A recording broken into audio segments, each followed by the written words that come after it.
ஒரு நாள் கூட நம்மள பார்க்க மாட்டேங்கிறாளே. நானும் எவ்வளோதான் ட்ரை பண்ண. அஸ்ஸலாமு அலைக்கும். வாலைக்கும் சலாம். இதோ வாரேன். ஐயோ, பஸ்ல ஏறி போயிட்டாளே. எதுக்குடா இங்க வந்து உட்கார்ந்து இருக்க? அங்க ஒரு பொண்ணு நின்னுட்டு இருந்தாளா, அவளை பாத்தியா? ஆமா, அதுக்கென்னா? நானும் ரொம்ப நாளா அவ பின்னாடி சுத்திட்டு இருக்கேன். டெய்லி இந்த பஸ் ஸ்டாப்க்கு தான் வருவா.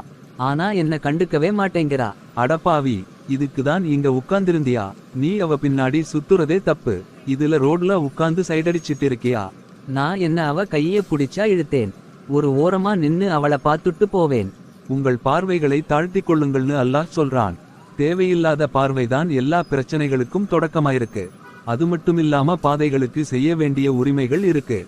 என்னது, பாதைகளுக்கு செய்ய வேண்டிய உரிமைகளா? ஆமா, பார்வைகளை தாழ்த்திக் கொள்வது, சொல்லாலோ செயலாலோ பாதையில போறவங்களுக்கு துன்பம் கொடுக்காம இருப்பது, நன்மையை ஏவுவது, தீமையை தடுப்பது, அழகிய பேச்சை பேசுவது, இதெல்லாம் தான் பாதைக்கு செய்ய வேண்டிய உரிமைகள். அடப்போடா, பூமர் அங்கல் மாதிரி பேசிட்டு இருக்காத. போய் உன் வேலைய பாரு. நான் போய் அவ வீட கண்டுபிடிக்கட்டு. நீ திருந்த மாட்ட. சொல்றது என் கடமை, அப்புறம் உன் இஷ்டம்.